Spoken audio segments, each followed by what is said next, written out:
diri kalian berkembang sehingga kalian bisa lebih menjadi orang yang dewasa, menjadi orang yang memiliki masa depan yang baik, memiliki kehidupan yang baik.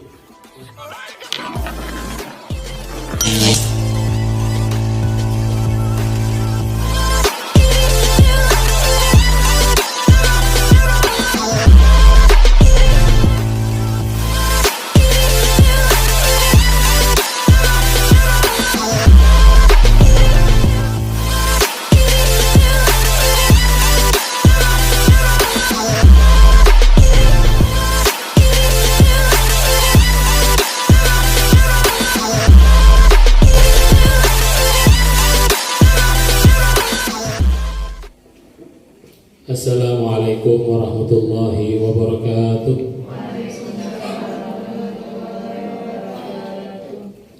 Alhamdulillah wassalatu wassalamu ala asyrafil anbiya wal mursalin Sayyidina Muhammad wa ala alihi wa sahbihi wa sallam ajma'in.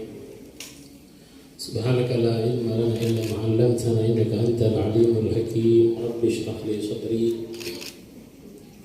wa yassir li amri wahlul 'uqdatam min lisani yafqahu qawli bi jahin nabi wal ali. Pertama-tama kita panjatkan puja dan puji syukur kita ke hadirat Allah Subhanahu wa taala yang telah memberikan kepada kita berbagai macam nikmat, baik nikmat Islam, iman, dan nikmat bisa berkumpul di tempat yang insyaallah penuh barakah. Amin Allahumma amin. Salawat serta salam senantiasa kita aturkan kepada junjungan kita Nabi besar Muhammad sallallahu alaihi wasallam yang telah membawa risalah kamilah, risalah yang sempurna, menjadi tuntunan bagi kita untuk meraih ridha Allah Subhanahu wa taala. Yang saya muliakan pengasuh pendiri Ponpes Al-Haramain Kiai Haji Zainal Abidin bin Imran yang saat ini sedang berhalangan tidak hadir bersama kita. Kita doakan beliau dan keluarga senantiasa diberikan kesehatan, keselamatan, panjang umur dalam taat kepada Allah, dimudahkan hajat dunia dan akhiratnya. Amin ya rabbal. Yang saya muliakan pula Kepala Sekolah SMK Al-Haramain Bapak Ahmad Yusuf MPD. Yang saya muliakan pula para guru, Dewan Guru SMK Al-Haramain dan seluruh jajarannya. Mudah-mudahan beliau para guru diberikan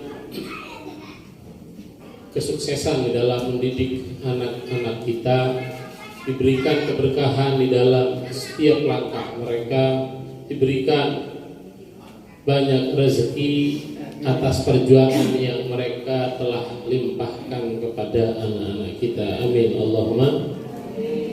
Yang saya muliakan pula para wali santri, baik putra ataupun putri, para bapak ataupun ibu yang alhamdulillah saat ini berkumpul di tempat yang insya Allah juga penuh barakah. Mudah-mudahan kedatangan antum di tempat ini dengan rasa gembira, dengan rasa bangga,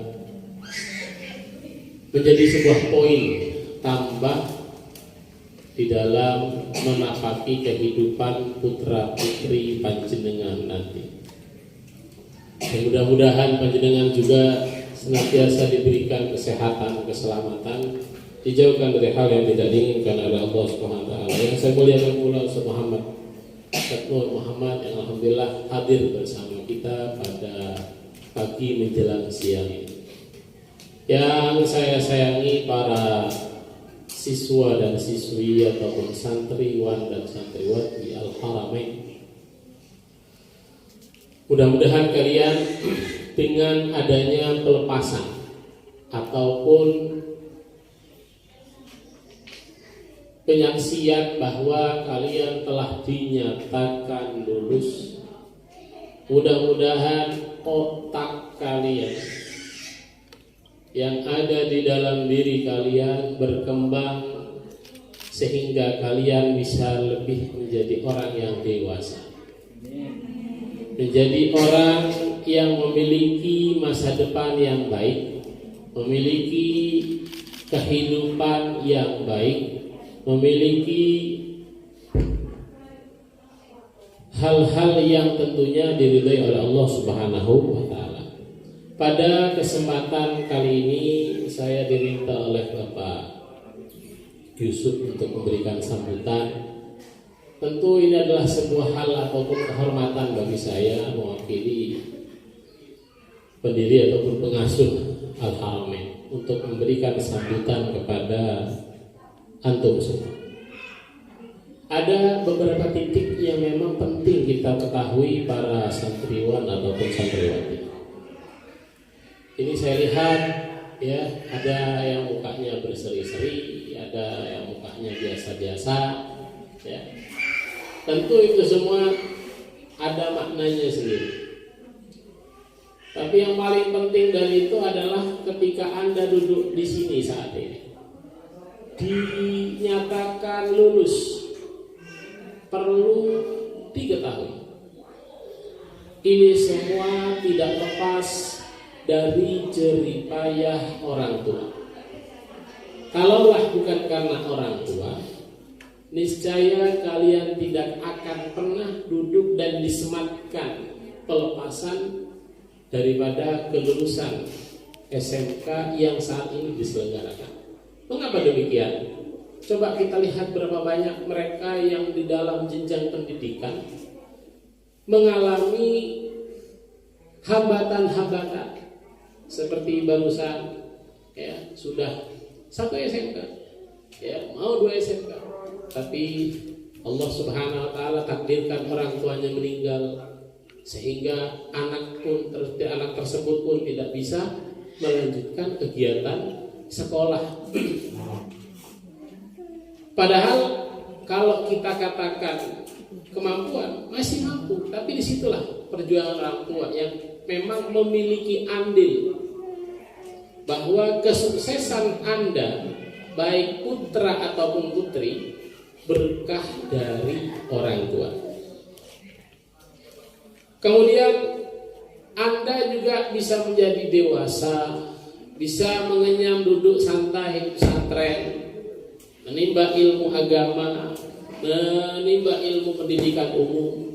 Itu juga tidak lepas dari kepedulian mereka terhadap anak bangsa ini. Karena mereka memiliki, orang tua ini memiliki keinginan tinggi bagaimana anak-anaknya menjadi generasi terbaik. Walaupun Nabi kita SAW telah bersabda, khairul qurun qarni waladina yaluna, atau kama Nabi SAW, sebaik-baiknya generasi itu adalah generasi yang ada pada era Rasul SAW. Oleh karenanya para habaib, para ulama betul-betul menegaskan untuk menjaga mulut kita tidak semena-mena menistakan, meremehkan para sahabat. Begitu juga para tabi'in, begitu juga para alim ulama. Kenapa? Karena mereka adalah generasi setelahnya. Anda generasi keberapa? Kalau sekarang kita ada 1444, berarti sudah keberapa gitu? Apakah kita sudah terbaik? Wallahu a'lam. Akan tetapi perlu diketahui jeripayah para guru juga tidak lepas dari kesuksesan Anda saat ini. Karena kalau kita telaah berapa nilai yang Anda miliki, berapa kemampuan yang Anda capai, kalau bukan dari jeripayah guru. Mereka ada seorang ibu, mereka juga adalah seorang guru. Mereka seorang ayah, mereka juga seorang guru. Maksudnya mereka memiliki kegiatan di rumah seperti kegiatan orang tua kalian. Akan tetapi mereka mencurahkan segala kiprah mereka untuk mensukseskan kalian semua menjadi anak yang soleh dan solehah. Tentu tidak luput daripada bimbingan pesantren. Oleh karenanya kita saat ini berada di sini, itu kesuksesan bukan hanya kalian semata, bukan karena kehebatan kalian yang bisa hadir ke sekolah, bisa mengerjakan PR, bukan. Tapi kehebatan, kesuksesan yang kalian miliki pada saat ini nyatanya dari orang tua dan dari guru. Oleh karenanya jangan sampai kita seorang santri melupakan guru. Kalau perlu dicatat, siapa guru saya? Karena para alim ulama itu mencatat, mereka siapa guru mereka. Oh, guru saya di kelas 1, guru Bapak Fulan, Ibu Fulan. Kenapa? Karena penting. Jangan sampai ketika kita jalan di luar, kita tidak mengaplikasikan akhlak kita. Kita tidak menyapa mereka. Karena bentuk akhlak itu adalah memperdulikan mereka-mereka yang telah berjasa kepada kita. Orang tua kita, guru kita. Ini adalah hal yang sangat penting disampaikan kepada kalian semua. Mengapa demikian? Karena mereka berjerih payah untuk mensukseskan pendidikan kalian, akan tapi kalian balas dengan air tuba. Tentu itu adalah hal yang menyakitkan. Oleh karenanya para santri, para siswa, para siswi, para santriwan, para santriwati yang dimuliakan oleh Allah, jadikan momen pelepasan ini adalah momen untuk menambah ilmu. Karena tidak dikatakan kalian lulus SMK selesai, tidak. Kenapa demikian? Karena namanya belajar itu minal mahdi ilal lahad, dari tempat bayi tidur itu, sampai menjelang kematian, itu kita belajar. Makanya tadi saya sampaikan kepada Khori, tolong sampaikan kepada MC, kalau saya nggak ada MPD-nya, tulis dan sebut MPD saya. Kenapa saya bilang begini? Karena waktu saya sekolah di Dalwa sampai S1 saya lulus, saya lanjut ke Yaman. Di Yaman 5 tahun saya ke Oman. Setelah ke Oman saya ke Abu Dhabi. Di Abu Dhabi saya 3 bulan. Di Abu Dhabi 3 bulan saya lihat kok anaknya Habib ataupun cucunya Habib Salim ini umur 29 direktur. Saya tanya, Beb, antum udah direktur, Beb? Iya. Kok bisa, Beb? Saya sekolah. Wah, saya Inggris bagus, Kemudian diplomasinya bagus sehingga dijadikan direktur. Akhirnya saya bilang, sekolah terakhir apa, Beb?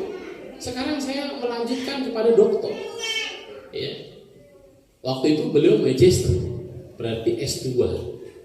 Akhirnya langsung terketuk hati saya. Padahal sekolah S1 itu luar biasa. Maksudnya gimana? Yang lain udah santai tidur, kita masih harus sekolah. Habis itu kita lanjut lagi ke Tarim. Kita di Yaman 5 tahun. Udah capek sekolah itu, saya bilang. Tapi ternyata ketika sampai Abu Dhabi, saya terketuk lagi. Untuk apa? Belajar. Kenapa? Ternyata nggak ada habisnya belajar nih. Sampai ke Dalwa 2015 dibukalah pembukaan pendaftaran siswa S2. Maka di situ saya tekad dan saya bulatkan tekad saya untuk nambah belajar. Bukan beri jasa, bukan, tapi belajar. Jadi saya hari Sabtu Minggu belajar ngajar di pagi hari. Siang hari jam 1:30 saya harus sudah di kampus. Kadang di kampusnya di hotel, kadang di kampus itu sendiri. Karena kalau di hotel itu biasanya dengan kelas bulanan, orang-orang jauh datang, yang dari Pontianak datang, kelas-kelas yang 1 bulan sekali itu datang. Itu kita belajar bersama, kita belajar, kita nulis, kita ngerjain PR, kita ngerjain resumnya. Jadi pagi kita ngajar 4 jam, siang hari sampai sore, kadang sampai maghrib, itu belajar. Dan saya yakin Pak Yusuf lebih banyak lagi jadwalnya, karena kita ini masih ada dispensasi karena guru. Maksudnya bagaimana? Kenapa kok saya ceritakan sekarang? Kenapa kok harus Ustaz menciptakan MPD-nya Ustaz? Biar kalian tahu bahwa ternyata SMK ini masih belum finish, masih ada kelanjutan. Makanya waktu beberapa bulan yang lalu ataupun setahun ya kalau nggak salah, saya ngobrol sama Kiai. Ya, tepatnya sih bukan setahun ya, mungkin beberapa tahun yang lalu. Pokoknya mulai pembelian tanah di selatan. Itu saya ngobrol sama Kiai. Abah, ini santri kita 3 SMK, wakaf berhenti, pondoknya nggak kelihatan. Ya, pondoknya nggak kelihatan, tandanya itu nggak ada. Maksudnya, iya, ternyata mereka untuk ilmu agama masih kurang 3 tahun itu. Ya, kalau dia dari MTS 3 tahun, SMK 3 tahun, masih kurang juga. Terus bagaimana katanya? Ya, ini saya lihat kelas Sarifuddin D2 ini sangat bermanfaat. Ya, mereka melanjutkan untuk jenjang kuliah. Bagaimana kalau kita bikin perkuliahan juga? Dan itu didukung oleh siapa? Oleh para guru yang ada. Akhirnya beliau tergugah, semangat, langsung ngambil tanah. Ya, ngambil tanah. Itu pun perjuangan karena nggak langsung lunas. Tapi beliau yang ada di benak beliau, bagaimana umat Nabi Muhammad selain dia memiliki sekolah ataupun lembar ijazah, dia juga memiliki ilmu agama. Di luar dari itu yang beliau inginkan adalah bagaimana siswa-siswi yang ada menjadi orang yang beragama ketika berada di luar. Jadi itu yang beliau inginkan. Oleh karenanya beliau beli lagi tanah. Ya, beliau ingin bangun, walaupun sekarang yang kita kenal adalah pondok tahfidz, program-program tahfidz itu nanti akan menjadi unggulan karena itu akan termasuk sebuah dongkrak bagi Al-Haramain, baik itu MTS-nya, baik itu SMK-nya, itu akan menjadi unggulan bagi Al-Haramain, baik itu siswanya ataupun siswinya. Mereka yang akan sekolah memiliki unggulan yaitu tahfidz. Yang akan kedepannya kita juga akan bangun itu perkuliahan. Kenapa? Makanya kiai ini ketetapan dari kiai. Mereka yang sudah lulus SMK tidak boleh berhenti kecuali telah khidmah 1 tahun. Gunanya apa? Belajar ilmu agama. Walaupun ada yang menurut saya nakal, ya sudah izin, kecuali dia mau menikah. Itu kami sangat ridho sekali. Ya, karena ketika dia lulus SMK izin, tapi statusnya sudah dibina, itu saya senang, sangat-sangat senang. Kenapa kok senang? Karena saya pun mendahulukan adik saya. Adik saya kelahiran 88. Itu kita dahulukan dia menikah untuk apa? Terjaga. Karena perempuan menjaganya tidak seperti laki-laki. Kalau laki-laki itu kemana saja tidak akan gembung. Tapi kalau perempuan kemana saja bisa gembung. Nah itu yang repot, masuk angin. Ya, nah ini yang naudzubillah. Oleh karenanya di sini menjadi garis besar kepada seluruh siswa ataupun siswi bahwa 3 SMK ini bukan finish, melainkan kalian tetap harus menuntut ilmu agama, menuntut prestasi-prestasi, baik kalian mau menjadi dosen, mau menjadi dokter, ya itu semua bisa kalian raih jika kalian semangat. Karena kalau tidak ada niat, maka tidak akan ada harapan tadi. Kalau sudah ada harapan, ada niat, cita-cita akan dicapai. Tapi kalau tidak ada niat, tidak ada harapan, ya sudah. Apa yang mau dicapai? Tidak ada yang dicapai. Oleh karenanya perlu kita memiliki cita-cita. Maka cita-cita kiai, bagaimana umat Nabi Muhammad yang ada di Selo khususnya bermanfaat, ya menjadi orang yang soleh, menjadi orang yang solehah. Peduli dengan ibadah sholat 5 waktunya. Ya, tentu itu perlu perjuangan. Makanya perjuangan kiai itu luar biasa. Ya, sampai-sampai beliau beli tanah. Ya, walaupun bahasanya nggak punya uang, tapi orang husnudzon, beliau banyak uangnya. Ya, bahkan menawarkan tanah lagi, walaupun nggak ada uangnya. Akan tapi dia bagaimana mujahadah beliau. Ya, beliau menginginkan seluruh santri baik putra ataupun putri ya menjadi orang yang sukses, generasi yang bermanfaat. Jangan naudzubillah menjadi generasi sampah.